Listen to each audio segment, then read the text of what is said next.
Hello everyone. In this video we will discuss another question on arithmetic progression. In this question they have given that the sum of first 14 terms of an AP is 1050 and its first term is 10. Find the 20th term.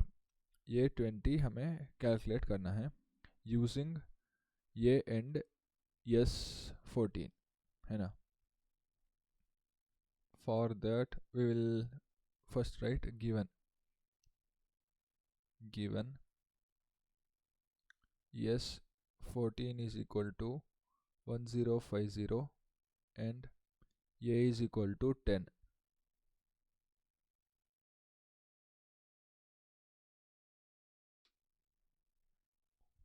And we'll use Sn formula. Sn is equal to n by 2 into 2a plus n minus 1 into d है ना. n is equal to 14 है यहाँ पर. 14 divided by 2 into a is 10 plus 14 minus 1 into d. Sn का value पता है 1050. Okay 2 से 14 divide करेंगे we will gate 7 into 20 plus 13 into d.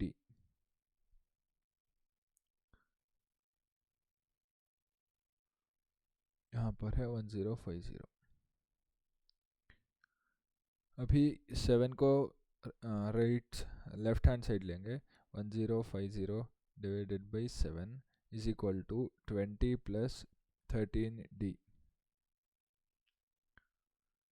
7 से 1050 डिवाइड करेंगे तो we will get 150 is equal to, क्योंकि 15 7s आर 105 बाद में एक 0. Okay 20 plus 13d.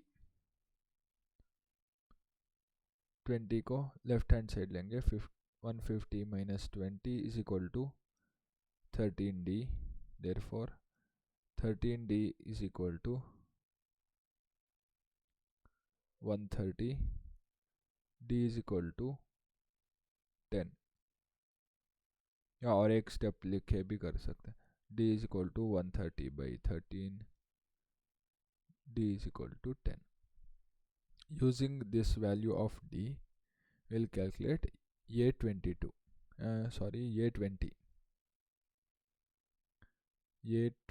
ये n is equal to a plus n minus 1 into d. ये फार्मूला और पहले Sn का फार्मूला दोनों लिखना ही पड़ेगा है ना, नहीं तो वो बोर्ड एग्ज़ाम में बाद में लिखा हुआ आंसर वो कंसिडर नहीं करेंगे. ये 20 इज इक्वल टू ये प्लस ये का value is 10 plus 19 20 minus 1 into d 10 is equal to 10 plus 19 into 10 is equal to 10 plus 190, that is 200. So the value of A20 is 200. हम एक बार क्या क्या हमने अभी कैलकुलेट किया एक बार देखेंगे. पहले हमने गिवन क्या क्या है वो लिखा है. गिवन था हमें sum up to 14 terms and first term हमें गिवन था. यूजिंग Sn फार्मूला हमें ये फार्मूला भी लिखना ही पड़ेगा, ये भी इम्पोर्टेंट है. Using this formula we calculated value of d, that is difference, common difference हमने निकाला. कॉमन डिफरेंस निकालने के बाद हमने ये n का फार्मूला यूज़ किया है. ये n is equal to a plus n minus 1 into d. उससे हमें मिला value of A20 is equal to 200. Next video में और एक PYQ क्वेश्चन हम सॉल्व करेंगे. ओके. थैंक्स।